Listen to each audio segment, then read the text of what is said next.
இன்று ஒரு தகவல். சொல்வது திருமதி எம். கலா சரஸ்வதி.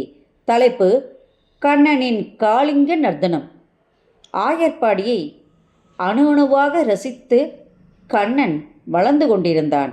ஒரு நாள் நண்பர்களோடு காளிந்தி யமுனை நதிக்கரைக்குச் சென்றான்.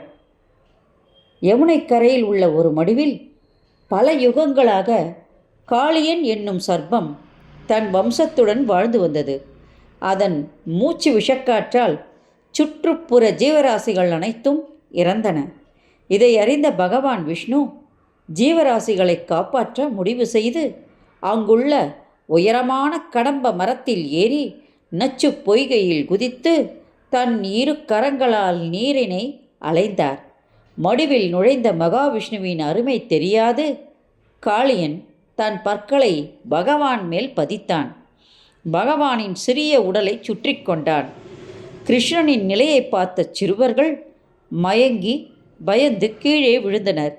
வர்ஜ பூமியில் துர்சகுணங்கள் தென்பட்டது. ஆயர்பாடி மக்கள் அனைவரும் கண்ணனின் நிலை கண்டு அஞ்சினர்.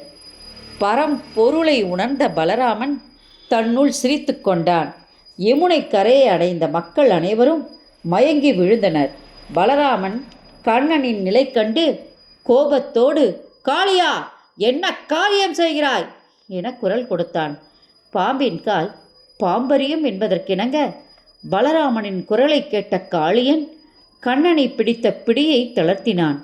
கண்ணனை பூ போல தூக்கி மடுவிலிருந்து எடுத்து தன்மேல் தன்னுடைய தலைமேல் வைத்து கொண்டான். பகவான் சிரித்தார். காளிங்க நர்த்தனம் ஆடினார். பலராமன் காளியனின் அண்ணன் ஆதிசேஷன். முந்தைய அவதாரத்தில் ராமருக்கு தம்பி இலக்கவனாக இந்த ஆதிசேஷன் இருந்தார். இந்த பிறவியில் கண்ணனுடன் பலராமனாக வாழ்கின்றார். காளியன் கண்ணனின் பாதங்களை பணிந்தான். மன்னிப்பு வேண்டினான். பகவான், காளியா, நீ இங்கிருந்து வெளியேறி ரமணகம் என்ற தீவிற்கு செல்ல வேண்டும் என்று கட்டளையிட்டார்.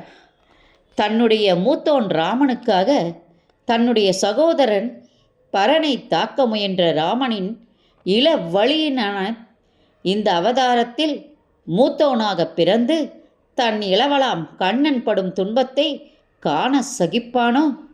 நன்றி, வணக்கம். இந்த ஆடியோ வீடியோ உங்களுக்கு பிடிச்சிருந்ததுன்னா நீங்கள் லைக் பண்ணுங்கள், ஷேர் பண்ணுங்கள். கொளத்தூர் பாபா டெம்பிள் சேனலுக்கு நீங்கள் சப்ஸ்கிரைப் பண்ணுங்கள்.